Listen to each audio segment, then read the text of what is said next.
El sector eléctrico colombiano, digamos, a nivel regular, o sea, como lo llamamos administrativo regulatorio, se divide como está en la gráfica. A la cabeza de la estructura está el Ministerio de Minas y Energía, que es como la delegación que genera digamos, el Poder Ejecutivo, la presidencia. Es un ministerio muy técnico, por algo, digamos, digamos, este gobierno que metieron una filósofa nada que ver, siempre se ha manejado profesionales muy técnicos, una cartera muy técnica. En este momento está el ingeniero Andrés Camacho, es ingeniero electricista, siempre ha estado economistas, pero es una cartera muy técnica. Es la dirección, es la que orienta todas las políticas. En la planeación, la unidad de planeación mineralógica, la UDME. ¿Qué quiere decir la planeación? Lo que pasa es que nosotros en el año 1991, pues no sé si ustedes se acuerdan que hubo un racionamiento, porque pues obviamente nunca dieron como una visión a largo plazo, pues la demanda está creciendo y pues la generación tiene que crecer a la misma, o antes tiene que crecer más anticipadamente. Los proyectos de generación no se construyen de la noche a la mañana, digamos, Hidrosogamoso, todos los proyectos grandes hidráulicos demoran casi una década en construir, entonces nosotros tenemos que planear con estimativos, con indicadores. Generalmente nosotros tenemos una curva, una tendencia muy parecida al PIB. Entonces, a medida que crece el PIB, crece la energía, la demanda energética del país. Entonces, la UDME es la encargada de hacer ese planeamiento para que el sistema cada vez sea más robusto, más confiable. Entonces, ellos plantean, digamos, proyectos de transmisión para poder reforzar, digamos, lo que está haciendo ahorita en la costa. En la costa están, hace unos años hicieron el planteamiento, ahorita lo están ejecutando y lo están licitando. Ahorita, digamos, hay varias líneas de 500 kilovoltios que se están construyendo en la zona Caribe para reforzar esa área. También en la parte de generación, pues la última grande fue Hidrosogamoso, pero pues ahorita hay una gran demanda de granjas solares. Eso es lo que está ahorita, pero pues como los profesionales que estamos ahorita mirando el tema es de la energía firme, no tenemos energía firme. Vamos a tener problemas más adelante, pero son políticas del gobierno de turno, hay nada que hacer. Hay otra parte que es de regulación. Todo esto lo define la ley 142 y 143. Esa es la ley eléctrica. En la Constitución de 1991, todo esto quedó dicho en esa ley. Entonces, por eso es que está estructurado de esa forma. Recordemos que el sector eléctrico es un monopolio natural. Entonces, ellos no pueden, digamos que imagínense, un operador de red no tiene con quién, digamos, pelear, digamos, a nivel comercial, como a una empresa de taxis o dos tiendas. Ellos pelean es en función de los mejores precios, ¿sí? Pero en este caso, como no tiene competidor natural, digamos, nosotros no tenemos operadores de red, o sea, nosotros tenemos un cableado eléctrico digamos, en las ciudades. Sí tenemos diferentes operadores en diferentes zonas, digamos, EPM en Medellín o en Antioquia, tenemos Enel en Bogotá, tenemos en Cali, tenemos Celsia, pero por zonas, pero dentro de la misma zona no tenemos dos competencias. Y ellos pueden perfectamente abusar, o sea, puedes decir, el kilovatio que yo voy a cobrar es tanto. No, ellos no pueden hacer eso porque el monopolio natural está regulado. Eso es lo que hace la CREG. La Comisión de Regulación de Energía y Gas establece las reglas para que ellos puedan hacer sus cobros. Ahí hay mucha regulación con respecto a ese tema. La operación está dada por el Centro Nacional de Operación y por una empresa que se llama XM, que es una filial de ISA. Ellos son los encargados de hacer la oferta de despacho, de programar la hora a hora y generar las liquidaciones. También se encargan de todo lo que tiene que ver con las fronteras comerciales. Generalmente las fronteras que hay en este momento con Colombia son con Ecuador y una que está con Venezuela. Creo que ahorita se volvió a reactivar, pero generalmente la de Ecuador es la que está en movimiento. A futuro se va a plantear una conexión con Panamá, que es lo que se lleva bastante tiempo. El proyecto HBS que sale de Montería y conecta con una subestación en Panamá. Y control y vigilancia, que es la Superintendencia de Servicios Públicos. Entonces ellos se encargan de que, digamos que los operadores de red o los comercializadores estén haciendo bien su tarea, estén defendiendo al usuario y ese tipo de cosas. Aquí faltan otras áreas, digamos el IPSE, que es una filial del Ministerio de Minas y Energía, que es para las zonas no interconectadas. Y ya como tal. El DNP es otro cuento. Entonces, dentro de la ley, digamos como tal, la ley 100, es todo digamos, esta integración la regula la ley 142 y 143. Eso es una de las leyes más básicas, digamos, que hay. Eh, en el sector eléctrico hay muchas resoluciones y dependiendo del área hay mucha normatividad. Digamos, a nivel general, nos rige la ley 142. Eso es una norma que le han hecho varias modificaciones, más que todo con la parte de liquidación, la parte de tarifas y AOM con los operadores de red y las actualizaciones que tienen que ver con eso. Eh,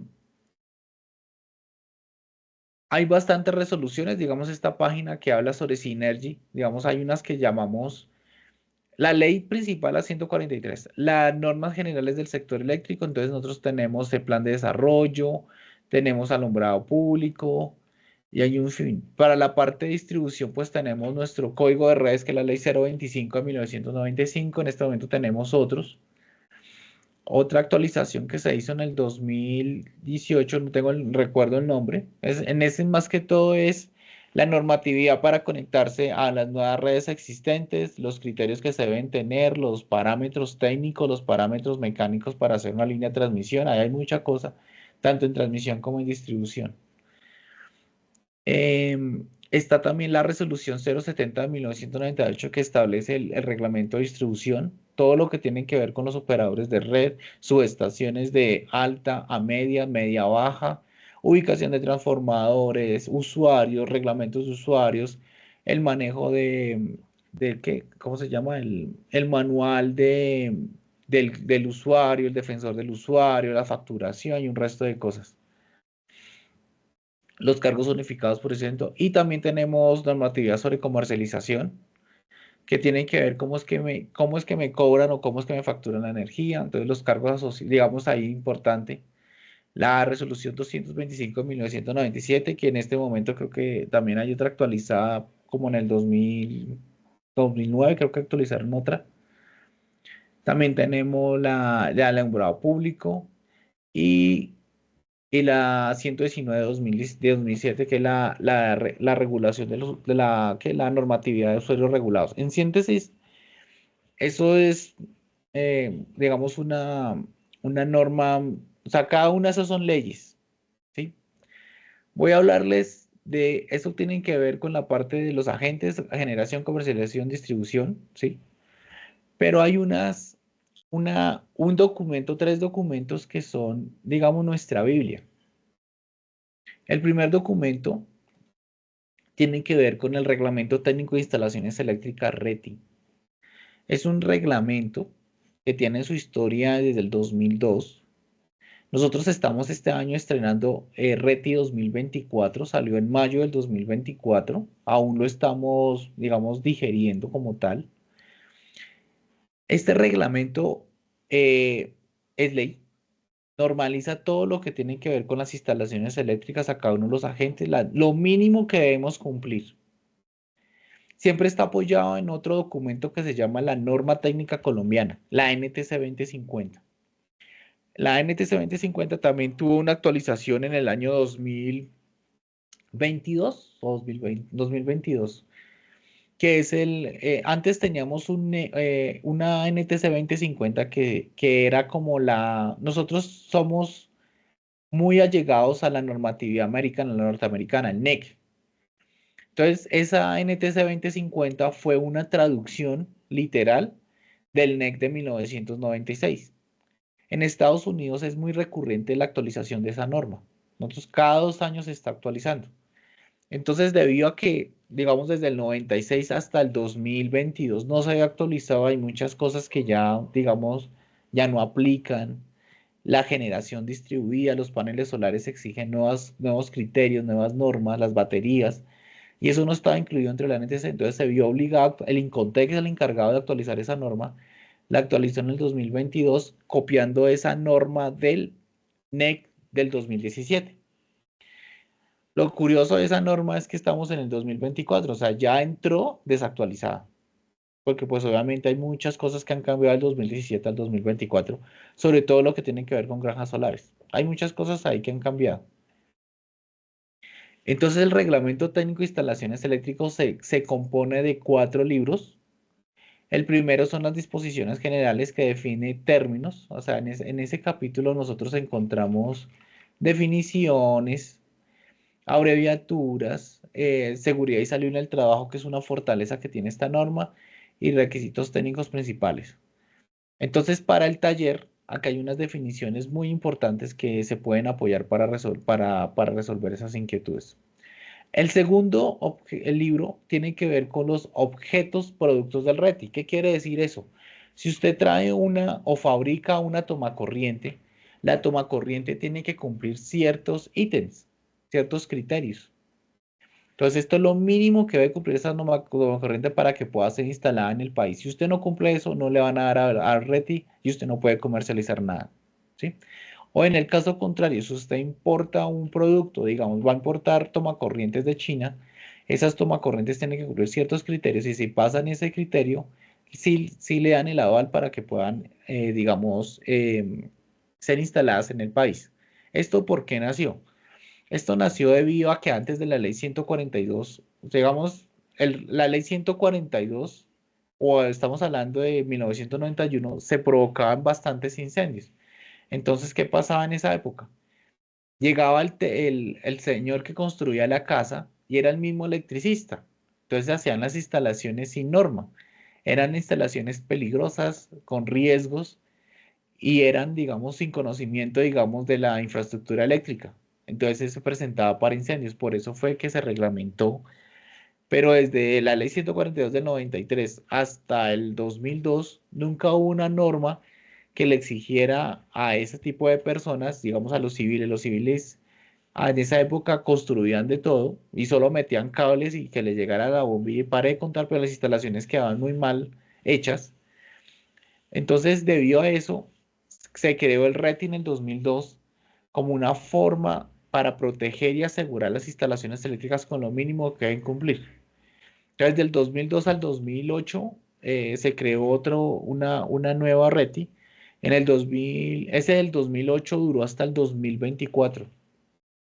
Siempre fueron dilatando las cosas, no salían algunas vainas. Digamos, el ministro anterior tenía que haber sacado el RETI, pero por alguna o Y motivo no lo sacaron y a este gobierno le tocó sacar esta resolución. Entonces aquí en esto tiene que hablar, en este están todas las listas de materiales que son avaladas por el RETI y las pruebas que deben hacerse. Entonces aquí encontramos, digamos, en este caso, las cajas y las conduletas, los requisitos del producto y las pruebas, ensayos mínimos requeridos. Estas pruebas son realizadas por laboratorios certificados ante la UNAC. La UNAC es la organización de normalización, sí, UNAC, que se me olvidó que es UNAC.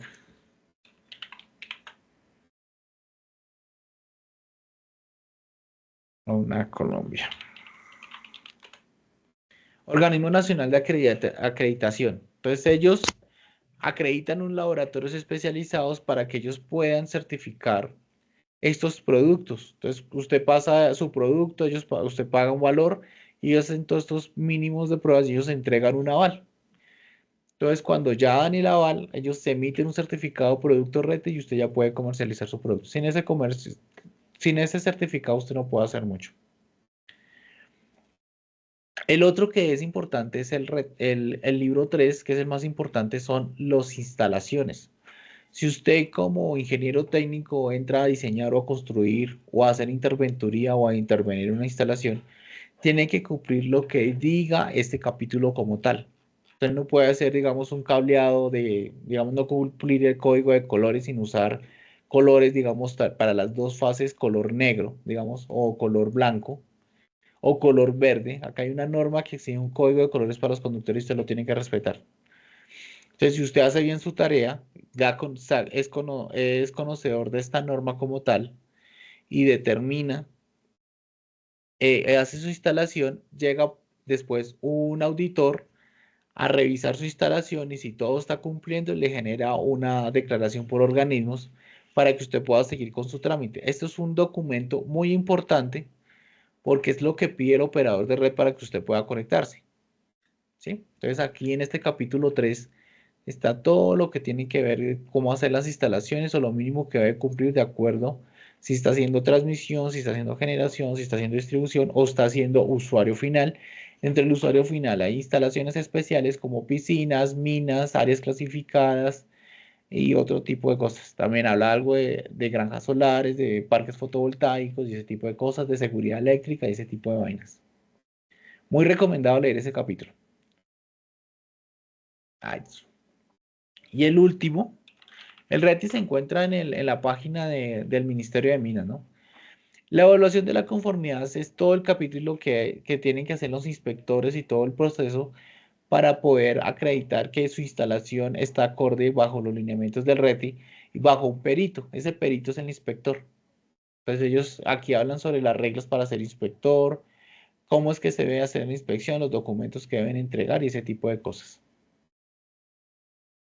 Entonces, muy recomendado en leer la parte del RETI del Ministerio de Minas. Otro reglamento muy importante tiene que ver es con el RETILAB. El RETILAB es el reglamento de iluminación y alumbrado público. Nosotros, digamos, a nivel de alumbrado público, estamos normalizados. Antes no teníamos esta norma, también viene la primera versión de esta norma salió en el 2010. Antes de eso, era un desorden, digamos, un desorden en el sentido de que usted colocaba luminarias y la única función de la luminaria era evitar robos y que iluminara algo de la calle, pero no había uniformidad, no había algo que lo reglamentara, nada que ver, teníamos que basarnos en normas internacionales para hacer eso. Pero el RETILAB llegó para normalizar eso. Usted, si va a diseñar un alumbrado público en una calle, tiene que cumplir ciertos valores de uniformidad, ciertos valores de luminancia y ciertos valores de iluminancia, ¿sí? Son valores, esas son las dos unidades muy importantes de medición de la luz, ¿sí?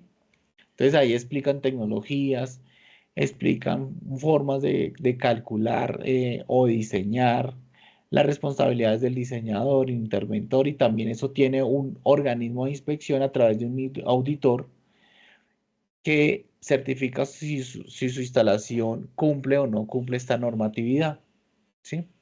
Este está también muy organizado igual que el RETI. Entonces nosotros tenemos aspectos generales. En los aspectos generales, pues aquí también hay unas cuantas definiciones y abreviaturas y también símbolos. En la parte productos objetos del retilado, aquí, digamos, dentro de esta nueva versión de la norma,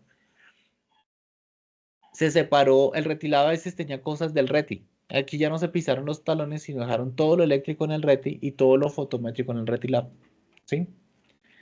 Entonces aquí están los objetos del RETI. ¿Qué son los objetos del RETI? Las lámparas, los reflectores, los brazos, algunos postes, las instalaciones, los reflectores, todo ese tipo de cosas de productos que sean de iluminación tienen que estar avaladas. Esto también tiene sus laboratorios. Vemos el laboratorio de la Universidad Nacional, tiene bastantes cosas. También hay otro, bueno, no me acuerdo otro, pero ellos tienen formas especiales de medir la luminancia de las lámparas.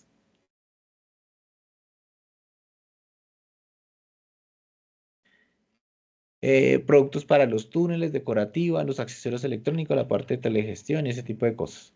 El capítulo 3 es uno de los más interesantes que habla sobre las instalaciones, los diseños, lo que debe cumplir cada una de las instalaciones. Digamos, acá hablan un poquito de instalaciones de iluminación interior. Entonces nosotros, digamos, si vamos a diseñar una oficina, el Ratilán establece los valores de iluminancia que debe cumplir esa oficina. Generalmente antes hablaba de un mínimo, un promedio y un máximo. Ahora tiene otros factores, porque ya está basado en la norma, digamos, el papá si el papá del RET es digamos, en cierta forma la NTC 2050, El papá del Retilep es una norma que se llama IESNA en Estados Unidos, ¿sí? De ahí, digamos, ahí se ha tomado muchas referencias. Entonces nosotros tenemos valores de iluminación interior. También tenemos alumbrado público, cuáles son los criterios generales dependiendo del tipo de vía, si es M1, M2, M3, el tipo de asfalto, las características del asfalto, las características de la vía, si es muy rápida, si es una autopista, si es terciaria. eh, la administración, el mantenimiento de los estos, los proyectos de iluminación exterior, lo que tienen que ver con reflectores, la parte de estadios, de grandes áreas de ese estilo. También está la parte de iluminación en túneles. La iluminación en túneles es especial. Digamos acá en este momento que tenemos, no sé si ustedes han entrado a los túneles, digamos que tienen que ver con Villavicencio, el último túnel, que eso tiene unas particularidades de iluminación, de emergencia, señalización. La parte de áreas clasificadas para que la misma luminaria no sea causante de incendio ni nada por el estilo de explosión. Hay ciertas características que deben cumplir, tanto mecánicas como térmicas como de iluminación y los sistemas de telegestión. Y el cuarto capítulo tiene que ver con la evaluación de la conformidad. ¿Qué deben cumplir, digamos, los inspectores Retilab? ¿Qué papeles deben tener? ¿Qué competencias deben tener para que puedan, digamos, auditar ese tipo de diseños? ¿Y cómo es que se hace una auditoría de este tipo de instalaciones a nivel fotométrico? Y los anexos tienen que ver con los formatos de aprobación de los dictámenes Retilab.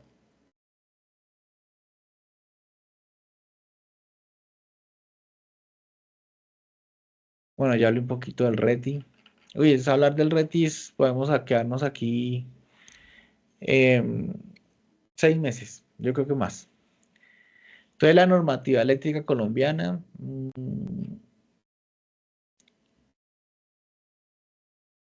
hay bastantes, no voy a decir que no, pero las más importantes yo las acabo de mencionar. Hay una que no he tocado, que es el Código Eléctrico Colombiano.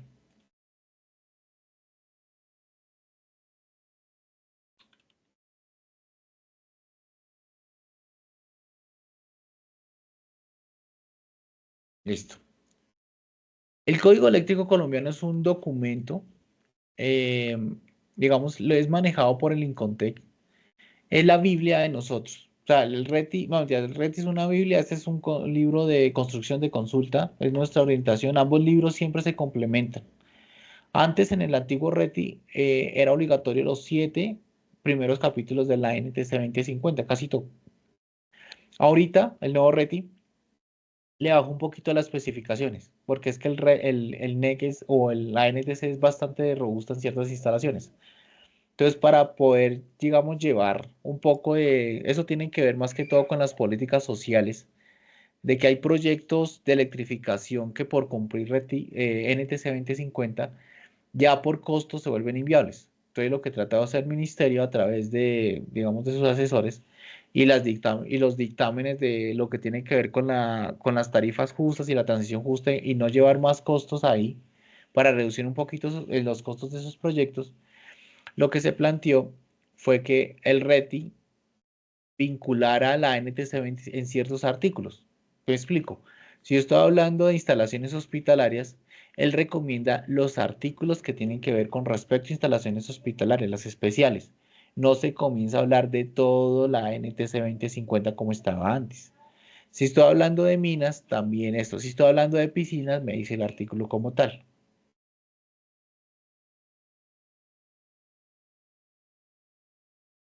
Entonces, una norma es un libro de 1200 hojas.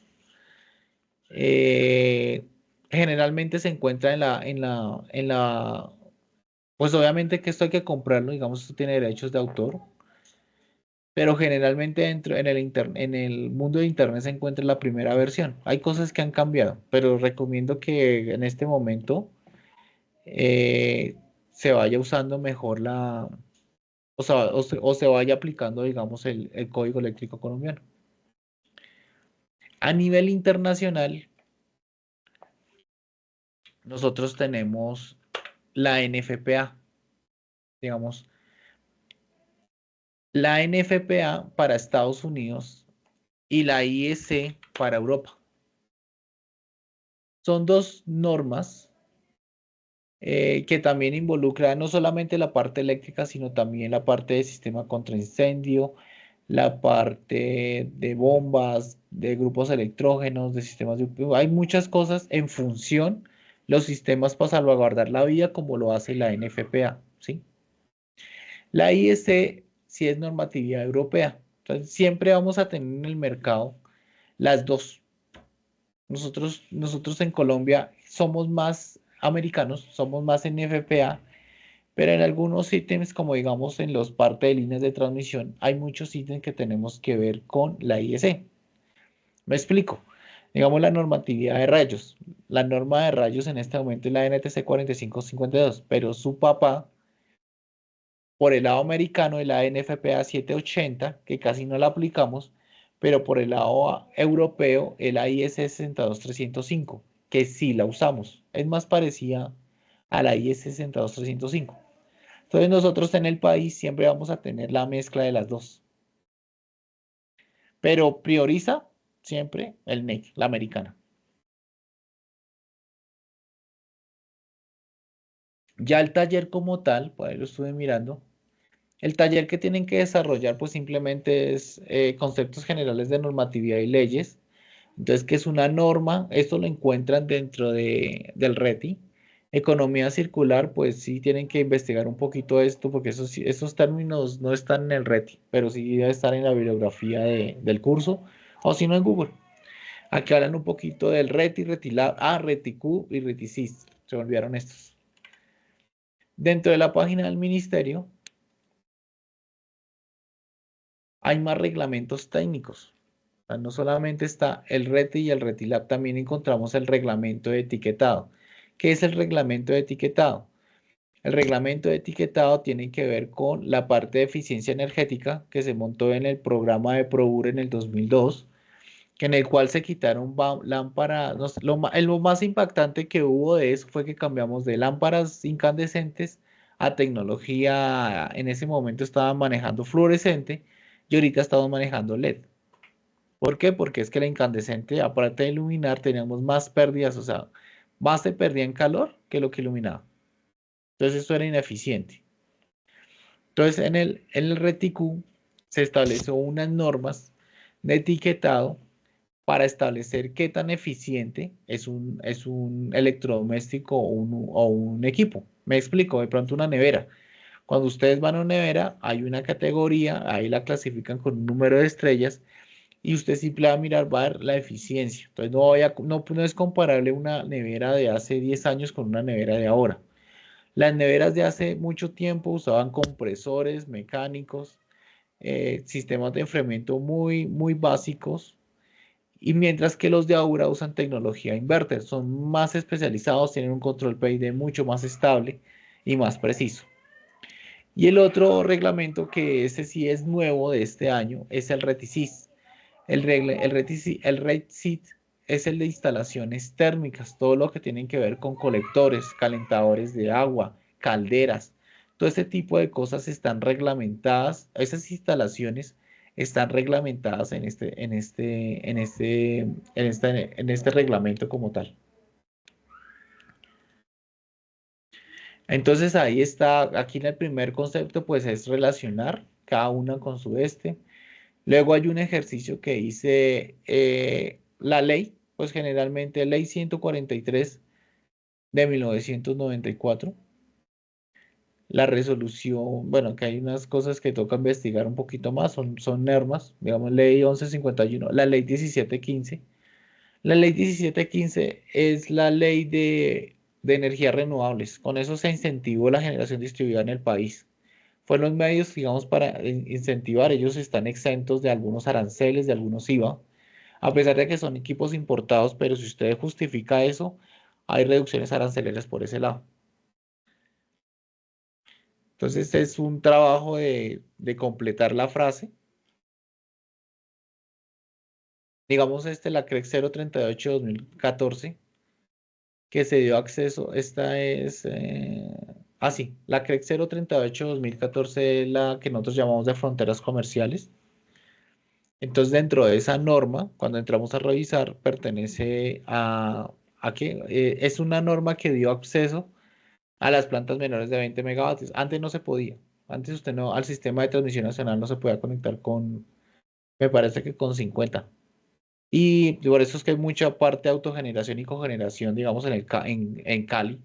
Tuvo problemas en su conexión, pero ya con la 038 ya se pudo establecer una regla para esto. La 030 es la que nosotros hablamos de. Con esta norma se habilitó la generación distribuida a pequeña escala en la red de distribución. Entonces ya con eso fue que se pudo plantear los sistemas on-grid en las redes de distribución. Esta fue la norma que lo estableció. Y la 1715 es la que reglamenta las energías renovables y la eficiencia energética en el país, todo lo que tiene que ver con incentivos, todo lo que tiene que ver con políticas, que ahí arrancaron con esa norma. Entonces, ahí le hice un resumito, digamos, de las más importantes, RETI, RETILAB, NTC 2050 para la parte energética, RETIQ y RETISIS para la parte de eficiencia energética y reglamentos térmicos, y la ley 142 y 143, que es nuestra ley, la ley eléctrica en el país.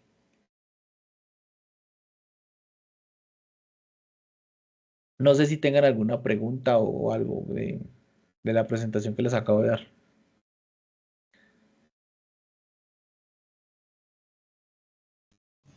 No, señor.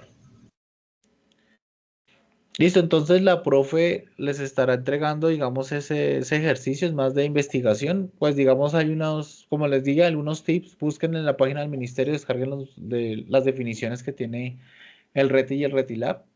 Y lo otro sí, directamente buscarlo o en la CREC o buscarlo directamente como ley 142 y ahí se van a orientar un poquito a su contenido.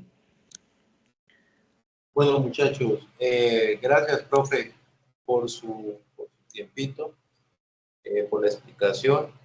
Lo que dice Antonio, sí, la presentación se comparte, digamos, va abrochada, digamos, pues, entre comillas, con el mismo encuentro virtual. Entonces, lo mismo quedará cargado mañana con el favor de Dios en la plataforma Sayuna, para que obviamente lo repliquen y demás.